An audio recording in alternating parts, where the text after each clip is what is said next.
Hola, familia de TVN. Bienvenidos a un nuevo avance de Valle Salvaje. Si estás listo para el drama, los secretos y las traiciones, quédate hasta el final, porque esto se pone cada vez mejor. Empezamos ya. La tensión en el Valle Salvaje se intensifica cuando José Luis, duc de la Casa Grande, toma una postura inflexible respecto a la nueva realidad de Mercedes y Bernardo, ahora reconocidos como duques de Miramar. Desde su posición de poder, José Luis decide recordarles de la manera más fría posible que, con su nuevo título, también vienen nuevas responsabilidades. Ya no son simplemente huéspedes o protegidos, ahora tienen deberes concretos que deben asumir, especialmente en lo que respecta a los jóvenes de la familia, de manera tajante. José Luis les impone que se hagan cargo de todos los menores que se encuentran en la casa pequeña Bárbara, Pedrito, Matilde y Luisa. Es un mandato que no admite discusión y que va más allá del protocolo familiar. Se trata de una jugada estratégica. José Luis ha evaluado la situación con precisión y sabe que Mercedes y Bernardo, a pesar de sus buenas intenciones, no cuentan con los recursos necesarios para mantener esa carga. Al trasladar la responsabilidad de los menores a sus hombros, busca debilitarlos económicamente y desgastarlos emocionalmente. La imposición no termina ahí. José Luis, con la venia de victoria, niega cualquier posibilidad de que Bárbara y Pedrito, sobrinos de Victoria, y por tanto bajo su supuesta tutela moral, se alojen en la Casa Grande. La decisión es deliberada y busca enviar un mensaje claro. Los duques de Miramar no contarán con su respaldo. Para José Luis, lo que importa no es el bienestar de los menores, sino reafirmar su dominio. La negativa de acogerlos no es por falta de espacio ni de afecto. Es una declaración de guerra encubierta. Bernardo, indignado ante tal injusticia, no puede contenerse. Considera esta acción no solo un desprecio hacia los niños, sino una forma cínica de evadir responsabilidades familiares. La decisión lo deja expuesto ante Bárbara, a quien deberá comunicarle que tendrá que convivir con don Hernando, el marqués de Guzmán. Pese al traumático intento de huida que protagonizó con Pedrito, para Bárbara, aceptar esa convivencia es revivir un conflicto sin resolver, una herida que apenas comenzaba a cerrar. Victoria, lejos de oponerse, apoya todas las decisiones de José Luis. Con esa frialdad que la caracteriza, le deja claro a Bárbara que deberán acatar lo establecido sin protestar. Ni una sola palabra de consuelo, ni una señal de comprensión, solo órdenes, solo jerarquía, como si los vínculos afectivos fueran secundarios frente a la estrategia de poder. Mercedes y Bernardo, atrapados entre la presión institucional y su propia humanidad, aceptan el desafío. Saben que no pueden abandonar a los jóvenes, incluso si eso implica cargar con una carga que no pidieron. La situación es una prueba de fuego para su recién adquirida dignidad como duques. No se trata solo de mantenerse firmes, se trata de demostrar que su título tiene un valor real, que no es solo un nombramiento vacío. En el fondo, José Luis sabe que esta presión es una forma de sabotaje elegante.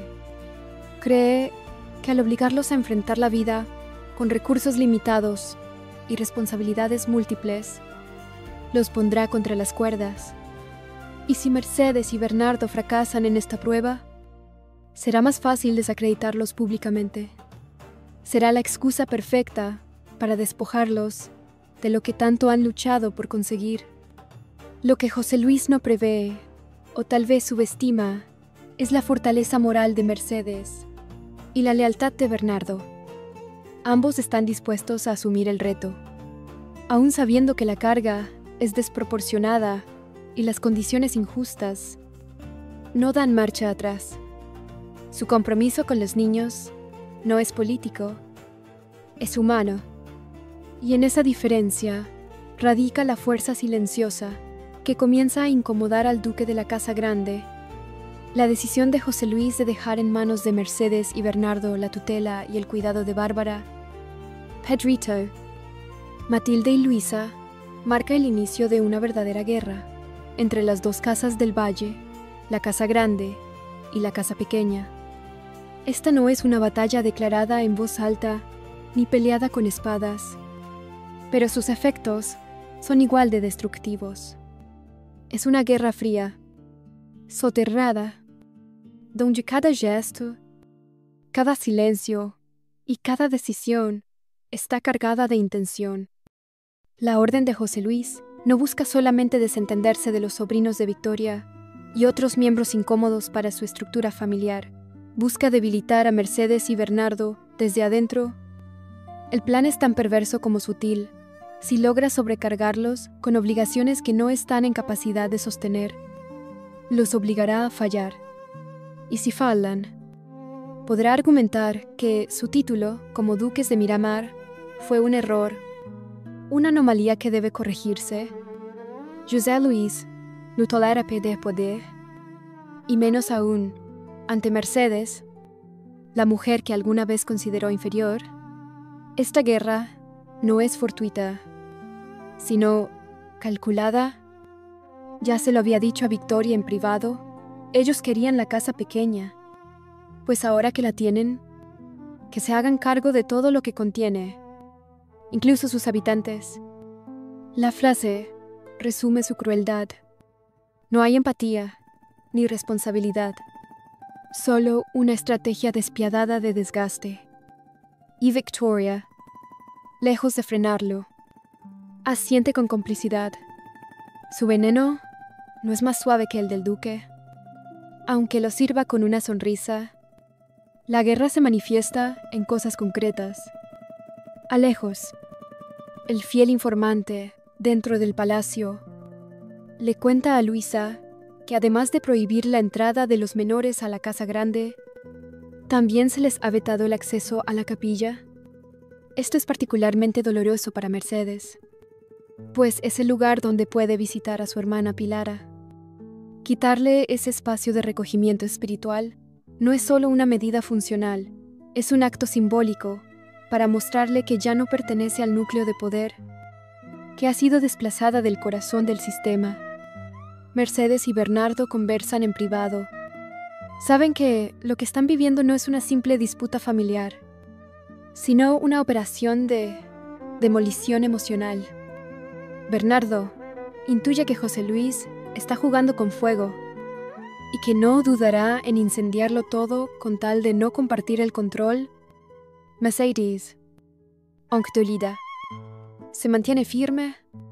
Es consciente de que el juego de poder exige sacrificios y está dispuesta a defender a los suyos. Incluso si eso significa pagar un precio personal altísimo.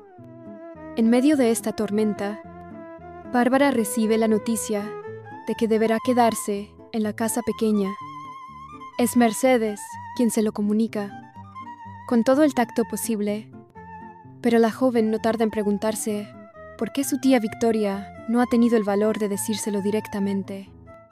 La respuesta es tan dolorosa como evidente, no les importa. Ni Victoria ni José Luis parecen preocupados por cómo esta decisión afectará a una joven que solo quería un hogar seguro para ella y su hermano menor. La reacción de Bárbara no se hace esperar. En un acto de valentía que la caracteriza, va directamente a buscar a su tía Victoria para pedirle explicaciones. No entiende cómo alguien de su propia sangre puede obligarla a convivir bajo el mismo techo que el Marqués de Guzmán, un hombre que representa todo lo que ella teme. Victoria, con su clásica indiferencia, le responde que la decisión ya está tomada, y que proviene del mismísimo José Luis, por lo que no hay nada que pueda hacer al respecto. La indiferencia de Victoria es una puñalada, y aunque Bárbara se contiene, su rabia es evidente. Su voz tiembla, pero no por miedo, por impotencia.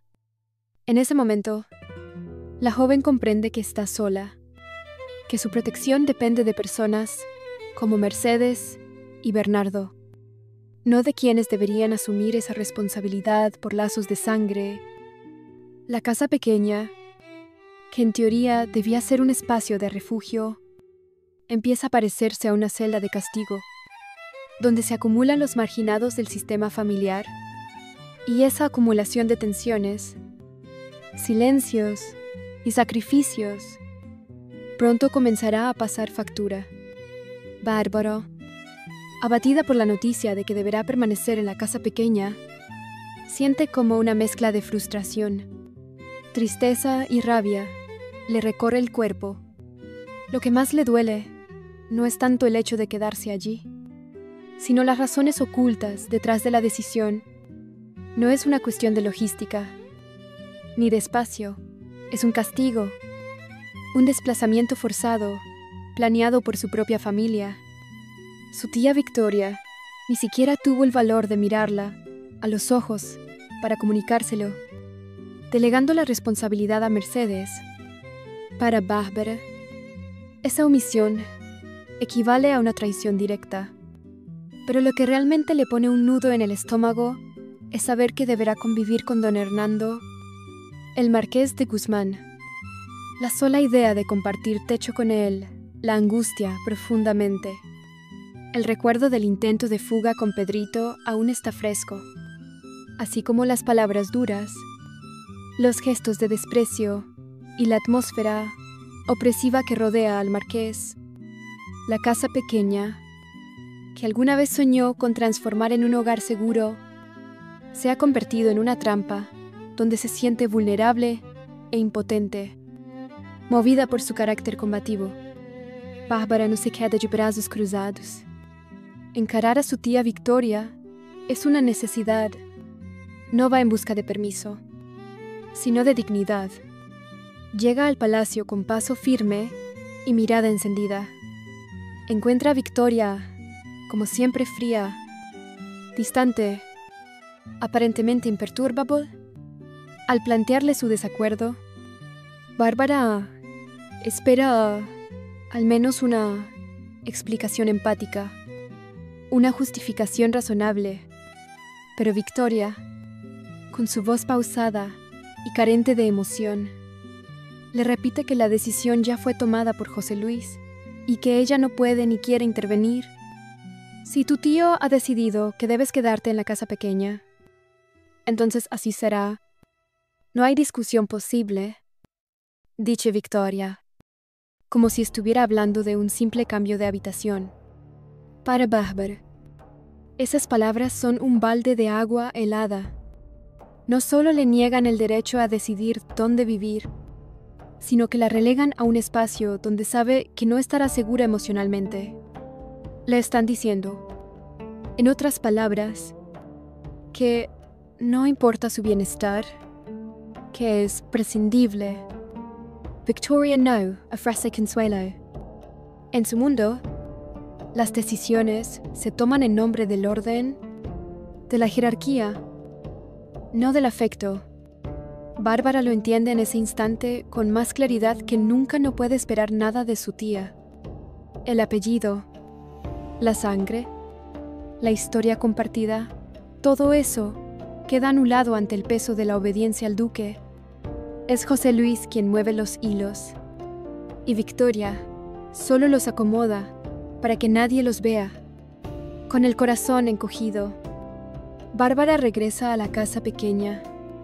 Allí la espera una conversación difícil con Mercedes y Bernardo, que, aunque no tienen la culpa de nada, terminan siendo los únicos adultos que realmente se preocupan por ella.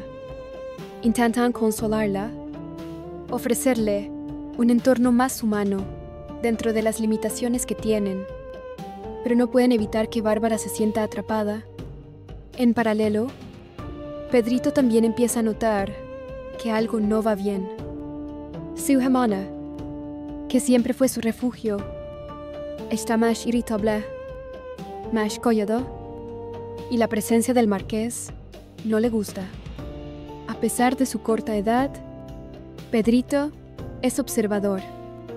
Ve cómo don Hernando le lanza miradas inquisidoras, cómo lo aborda con un tono condescendiente, cómo intenta acercarse, hablándole de cosas que no entiende. Ese mismo día, el marqués decide hablar con Pedrito a solas. Le dice que es hora de que comience a pensar como un hombre, que ya no es un niño y que debe entender que Bárbara no siempre tiene la razón. Tu hermana no comprende que tú y yo podemos tener una amistad especial, le dice, con una sonrisa que no logra ocultar el veneno de sus palabras. Pedrito, confundido, no sabe cómo responder. La conversación lo deja inquieto, y cuando regresa con Bárbara, su silencio lo delata. En ese momento, sin saberlo, el marqués ha comenzado a minar la relación entre los hermanos. Su estrategia, disfrazada de cordialidad, busca separar. Es la debilitado. Sabe que si logra quebrar ese vínculo, tendrá el control emocional sobre el niño. Es un juego perverso, y lo está ganando sin que nadie más lo note todavía. Así, el conflicto se profundiza.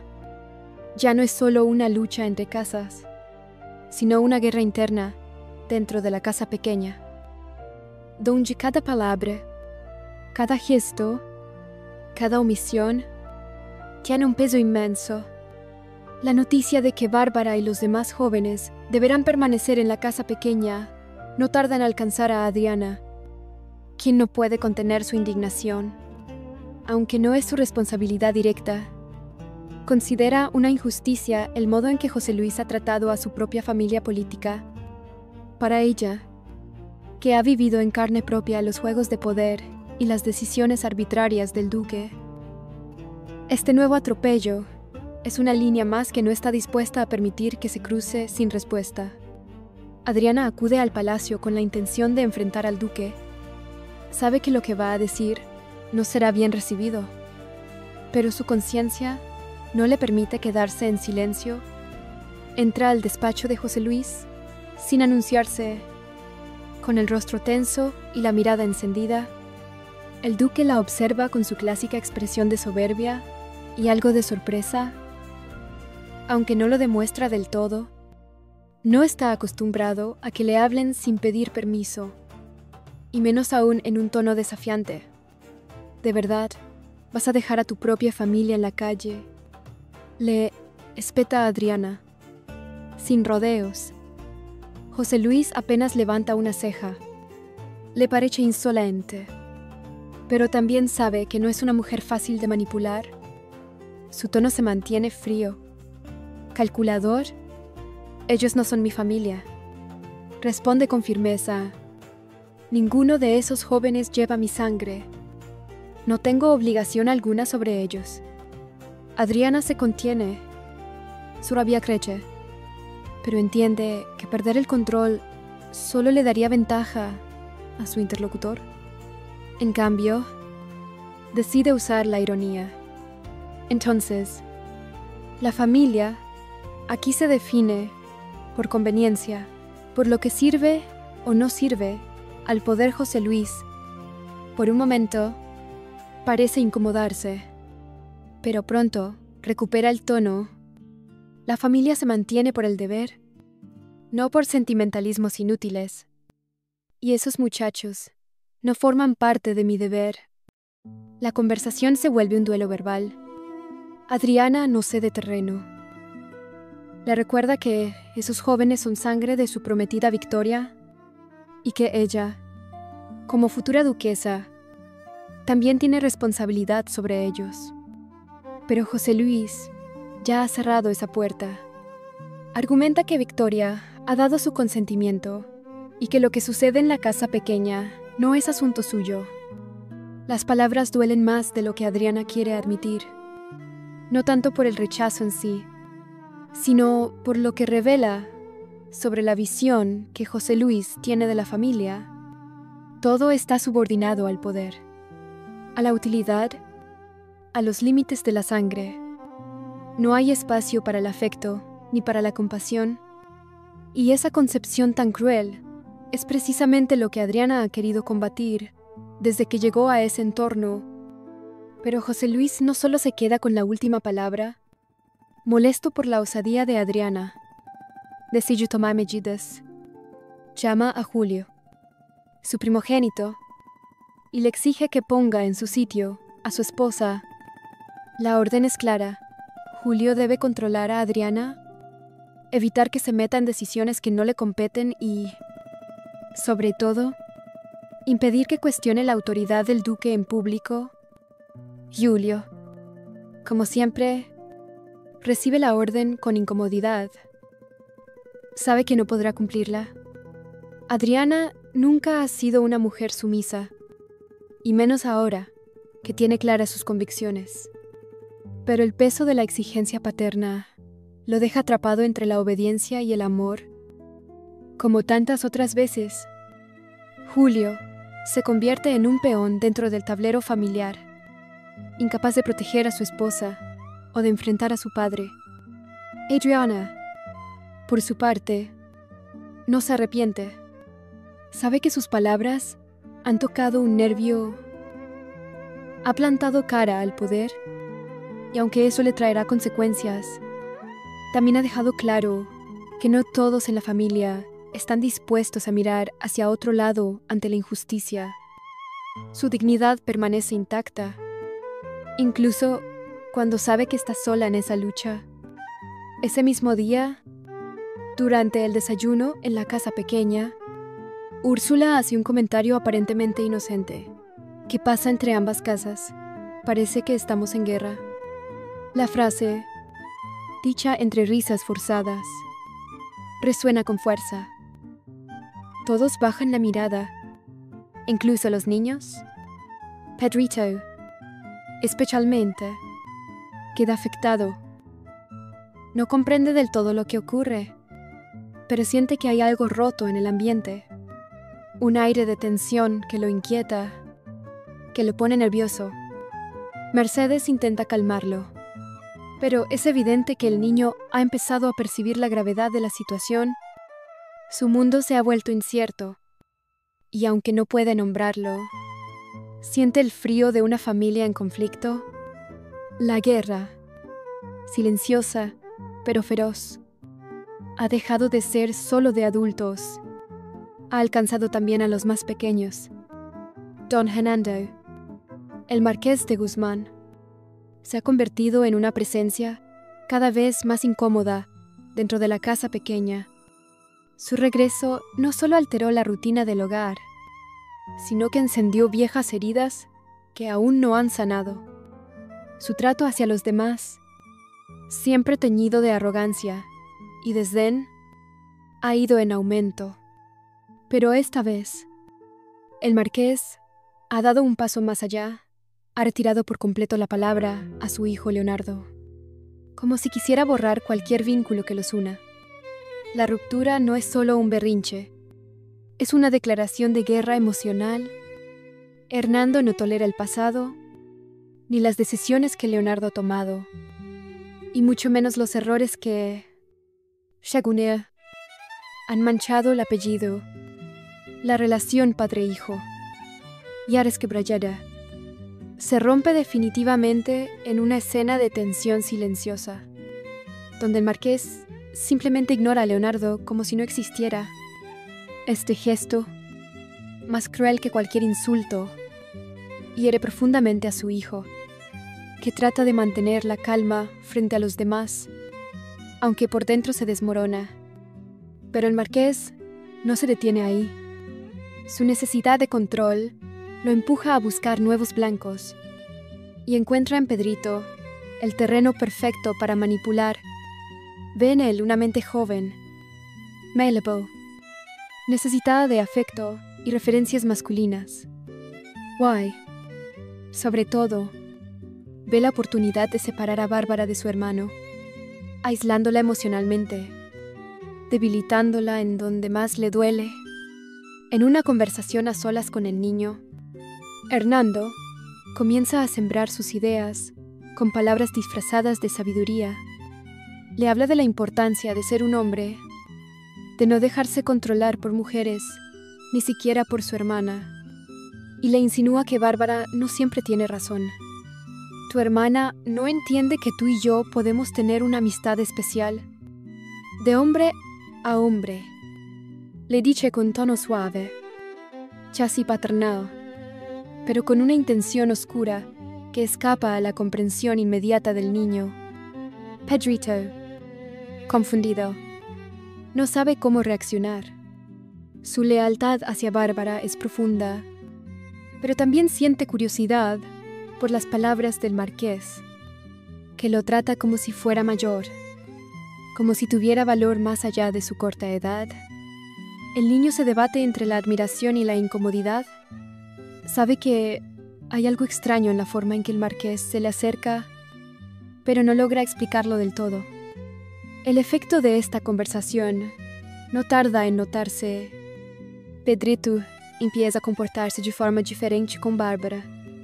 Se muestra más distante, menos afectuoso. Responde con frases que no son suyas, repitiendo ideas que claramente no vienen de él. No siempre tienes la razón. Le dice una mañana, no eres la única que sabe lo que es mejor para mí.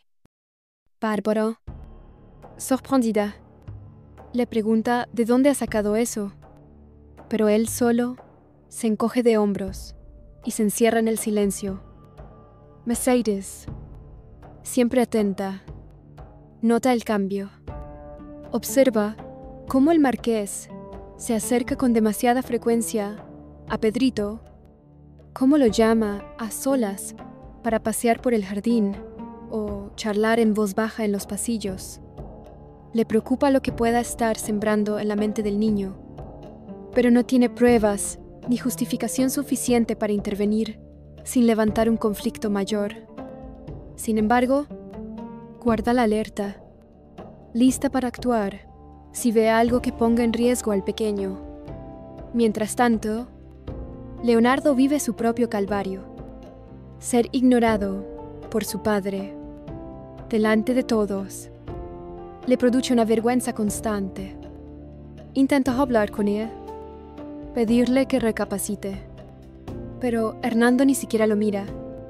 Le pasa al lado como si fuera un sirviente más, un mueble más del salón. La humillación pública desgasta a Leonardo emocionalmente y lo deja vulnerable ante su propia familia. Bárbara, que también percibe el daño que esto le está haciendo a Leonardo, se siente atrapada. Ella no quiere permanecer en esa casa, pero sabe que si se va, Pedrito quedará expuesto al marqués sin su protección. Y al mismo tiempo, no soporta ver cómo Hernando continúa debilitando los lazos entre los miembros del hogar, como si su sola presencia bastara para destruir lo que otros tratan de construir con esfuerzo y amor. Don Hernando se presenta como un patriarca, pero actúa como un saboteador. Todo en él emite una vibración de poder antiguo, de derecho heredado, que justifica cualquier crueldad. Y es en ese contexto que el ambiente en la casa pequeña se vuelve irrespirable. Los adultos están en tensión constante, los niños confundidos, y el equilibrio emocional de todos pende de un hilo, mientras el ambiente en la casa pequeña se vuelve cada vez más irrespirable por la presencia dominante de don Hernando y el desequilibrio emocional que éste provoca.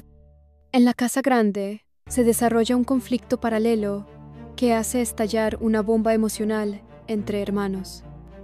Julio, impulsado por las constantes tensiones familiares y los comentarios de su padre José Luis, finalmente enfrenta a Rafael, su hermano, por la relación que percibe entre él y Adriana. Todo comienza con una escena incómoda Julio sorprende a Adriana y Rafael en un momento de complicidad evidente. No están haciendo nada abiertamente inapropiado, pero la cercanía entre ambos es más que notoria. Las miradas, las sonrisas compartidas, el lenguaje corporal, todo habla de una conexión profunda, íntima, que va más allá del deber profesional. Julio los observa desde la sombra unos segundos, paralizado entre la incredulidad y la furia. Luego, sin mediar más, entra con paso firme y exige una explicación. La tensión en la habitación es palpable. Adriana intenta mantener la compostura, pero su expresión delata sorpresa. Rafael se muestra más desafiante, como si ya hubiera previsto que esto ocurriría tarde o temprano. Julio, con voz firme y mirada directa, lanza la acusación. ¿Qué está pasando entre ustedes dos? No hay espacio para evasivas. La pregunta cae como un mazo sobre la mesa, rompiendo todo intento de diplomacia. Adriana responde primero. Con serenidad, niega cualquier relación romántica, pero su tono no convence. Hay algo en su voz que sugiere culpa o, al menos, conciencia de haber cruzado límites emocionales. Rafael, por su parte, no habla al principio. Observa a su hermano, dolido, pero firme. Sabe que Julio tiene motivos para sentirse traicionado, aunque también sabe que sus propios sentimientos hacia Adriana no pueden negarse. Julio no se detiene ahí. Recuerda las ocasiones anteriores en que notó una cercanía excesiva entre ellos. Los silencios incómodos, las excusas para trabajar juntos, y aunque no tiene pruebas de un engaño físico, su dolor viene de otro lugar del desplazamiento emocional. Siente que Adriana ya no lo mira como antes, que su lugar en su corazón ha sido ocupado por otro, y lo peor es que ese otro es su propio hermano. La discusión se vuelve más intensa. Rafael, finalmente, toma la palabra y le dice a Julio que nunca buscó esta situación, que no fue algo planeado ni deseado. Le asegura que respeta su matrimonio, pero que también está cansado de fingir que no siente nada. Es una confesión que lo desarma y lo delata a la vez. Julio, herido, lo acusa de desleal, de haberle robado lo único bueno que le quedaba. Adriana intenta intervenir, pide que se calmen, pero ya es tarde. Julio se siente traicionado por ambos. No necesita escuchar más para entender que su matrimonio está roto, no necesariamente por un acto físico, sino por la pérdida de conexión, por la ausencia de verdad, por el vínculo que se ha creado a espaldas suyas.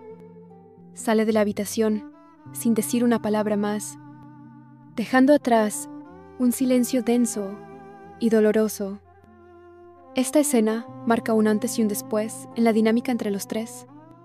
Rafael, aunque siente alivio por haber dicho la verdad, también carga con el peso de haber herido a su hermano. Adriana, por su parte, vive una contradicción dolorosa. Sabe que sus sentimientos por Rafael son reales, pero también que su relación con Julio merecía una resolución más honesta. El triángulo ha estallado y ya no hay marcha atrás. Al enterarse de la discusión, José Luis no muestra empatía. Al contrario, usa el conflicto como prueba de que Julio ha perdido el control de su hogar y que su autoridad, como esposo, se ha debilitado. Para él, esto confirma que Adriana necesita ser atada en corto, como ya había ordenado antes. Incluso considera que Rafael debería alejarse de la casa durante un tiempo, no por el bienestar de los involucrados, sino para evitar un escándalo mayor. En la casa pequeña, Mercedes y Bernardo notan el cambio en el comportamiento de Rafael y Adriana. Se dan cuenta de que algo importante ha ocurrido, aunque ninguno de los dos dice nada. La tensión se percibe en los gestos, en los silencios, en la forma en que ahora evitan estar en la misma habitación, pero Luisa, siempre atenta, se entera de la discusión por comentarios de Alejos y se lo cuenta a Mercedes en privado. Mercedes se preocupa por el futuro de todos, pero en especial por el de Adriana, que ha demostrado tener un corazón leal y una voluntad firme. Sabe que estos conflictos podrían acabar destruyendo lo poco que queda de armonía en el valle, pero también entiende que hay batallas que deben librarse, aunque dejen heridas. Mientras la tensión emocional sacude a los personajes en la casa grande, en la casa pequeña se produce un incidente inesperado que descoloca a Mercedes y confirma que nada es casual en el entorno en el que se mueve. Una mañana cualquiera, mientras supervisa la cocina, se encuentra de frente con Pepa, una figura del pasado que había desaparecido sin explicación y que ahora regresa sin aviso, sin permiso, y con una sonrisa que a Mercedes no le inspira confianza. El reencuentro es tenso desde el primer instante. Mercedes no oculta su sorpresa. Con tono firme pero contenido, le pregunta ¿qué hace allí? Pepa esquiva. Responde con evasivas que había venido a ayudar, que pensaba que la duquesa estaría contenta de verla, pero Mercedes no es ingenua. Sabe que en Valle Salvaje nadie aparece sin razón, y menos aún alguien como Pepa, cuya lealtad ha sido siempre dudosa. El momento parece trivial, pero en realidad es una señal más de que la casa pequeña está siendo invadida lentamente, no solo por obligaciones impuestas, sino también por presencias incómodas. Pepa trata de actuar como si todo estuviera en orden. Ofrece su ayuda en la cocina y se muestra servicial, casi sumisa. Sin embargo, sus ojos recorren cada rincón de la casa con una mirada analítica, como si estuviera inspeccionando más que colaborando. Mercedes, que conoce bien el lenguaje de la desconfianza, le permite quedarse por el momento, pero mantiene la guardia alta. Intuye que hay algo detrás de su regreso y no piensa dejar que eso afecte el ya delicado equilibrio de su hogar. Al mismo tiempo, Mercedes recibe otra noticia que la desestabiliza aún más.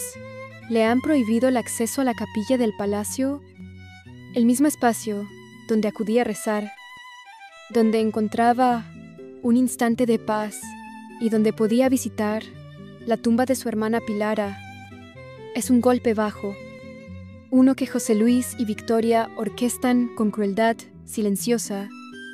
Saben lo que significa para ella ese lugar, y al cerrarle la puerta, buscan aislarla emocional y espiritualmente. Alejos es quien le informa, con tono respetuoso, pero triste. Lo siento, señora, pero se me ha indicado que usted ya no tiene permiso para entrar a la capilla. Son órdenes del duque. Mercedes no responde de inmediato. Sus ojos se llenan de lágrimas contenidas, no por rabia, sino por dolor. Cada vez que cree haber encontrado un espacio de pertenencia, se lo arrebatan. Cada vez que construye un vínculo con su historia, lo destruyen. Es un exilio emocional constante. Bernardo, al enterarse, se muestra indignado. Quiere ir al palacio y reclamar, exigir que respeten al menos ese derecho básico. Pero Mercedes lo detiene. No les demos ese poder. Si reaccionamos con rabia, solo les confirmamos que pueden afectarnos. Si respondemos con dignidad, les mostramos que no nos han vencido. Su fortaleza moral es admirable, pero no es invulnerable. Mercedes también sufre, también duda, también se cansa. En la cocina, Pepa observa todo esto con aparente indiferencia, pero con atención. Está allí cuando Mercedes recibe la noticia, cuando Bernardo se enfurece, cuando Luisa intenta consolarla. No dice nada, pero su presencia lo impregna todo. Está allí por iniciativa propia, o alguien la ha enviado para espiar, para desestabilizar, para sembrar la discordia desde dentro. Mercedes no tiene pruebas, pero tiene intuición, y no piensa cometer el error de confiar a ciegas. La presencia de Pepa también afecta a Luisa, que se siente desplazada. Ella ha sido el pilar silencioso de la casa pequeña, la que ha cuidado de todos con entrega desinteresada. Ver a Pepa instalarse sin explicación y con acceso libre al interior de la casa le produce inquietud. Le confiesa a Mercedes que no se siente cómoda, que teme que algo raro esté ocurriendo. Mercedes la tranquiliza.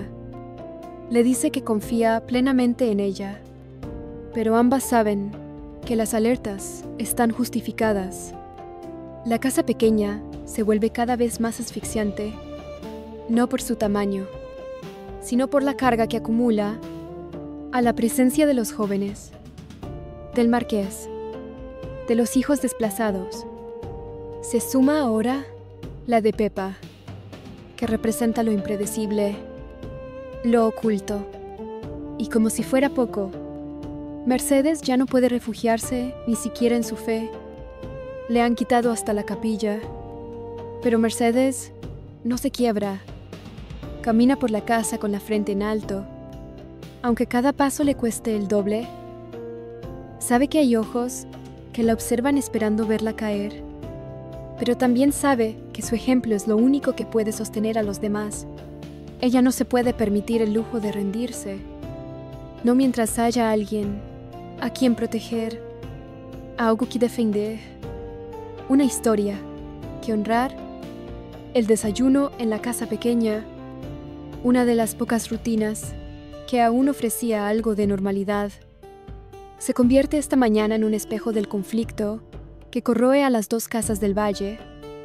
Sentados alrededor de la mesa, entre silencios y cucharadas que suenan más de lo normal, los rostros de los presentes reflejan el peso de una tensión que ya no se oculta. Y entonces, Úrsula, con ese tono medio ingenuo, medio provocador, rompe el silencio con una frase que deja a todos congelados. ¿Qué pasa entre la casa grande y la casa pequeña? Parece que estamos en guerra. La frase, aunque pronunciada casi con humor, se clava como un cuchillo, no solo porque dice la verdad, sino porque la dice delante de Pedrito, que la escucha con ojos grandes y gestos de confusión. Él, que hasta ahora ha intentado entender por qué su hermana está tan tensa, por qué el marqués lo busca tanto, por qué Mercedes a veces se encierra en su cuarto, sin hablar. Siente ahora que todo tiene un nombre: guerra. Aunque no comprenda del todo qué significa eso, sabe que no es algo bueno. Mercedes intenta disimular la incomodidad, responde con una sonrisa forzada y cambia rápidamente de tema. Pero ya es tarde. Pedrito no deja de pensar en lo que acaba de oír. Estamos en guerra. Le pregunta a su hermana Bárbara cuando están a solas. Bárbara, que no quiere preocuparlo más de lo necesario, le dice que no, que solo son cosas de adultos, malentendidos que pronto se resolverán. Pero sus ojos no convencen. Pedrito lo percibe, como todos los niños que entienden más por instinto que por lógica. Úrsula, por su parte, no se disculpa ni se retracta. Quizá no midió sus palabras, o quizás sí. En su posición actual, alejada del afecto de Rafael, sin el respeto de la casa grande, marginada dentro de una casa que no es suya, Úrsula actúa como una chispa que enciende tensiones sin tener que asumir sus consecuencias. Es su forma de existir ahora provocar para no desaparecer. La frase de Úrsula, sin embargo, no cae en saco roto. Mercedes, una vez a solas con Bernardo, le comenta que la comparación con una guerra no es tan exagerada como parece. Nos han sitiado con personas, con normas, con prohibiciones. No nos atacan con armas, pero sí con decisiones que duelen igual.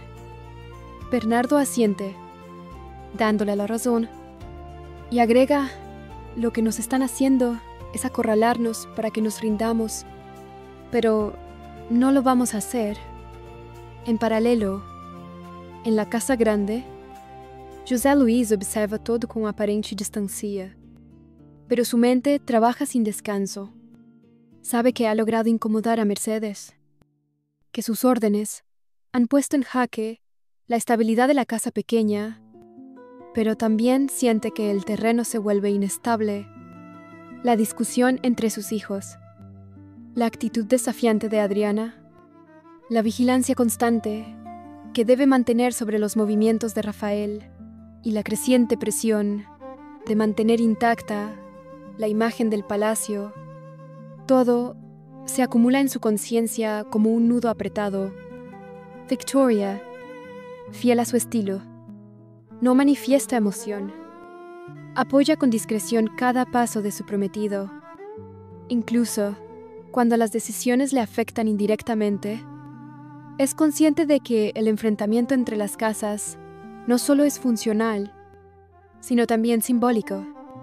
Es la forma de recordarle a Mercedes que nunca será parte del linaje, por más títulos que se le otorguen, y es también la manera de reafirmar su propio lugar como la verdadera señora del valle.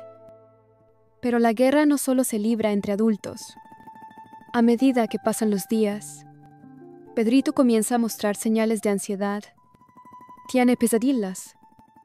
Se sobresalta ante ruidos inesperados. Y ha empezado a hacer preguntas que nadie quiere contestar. Mercedes, al notar esto, le dedica más tiempo.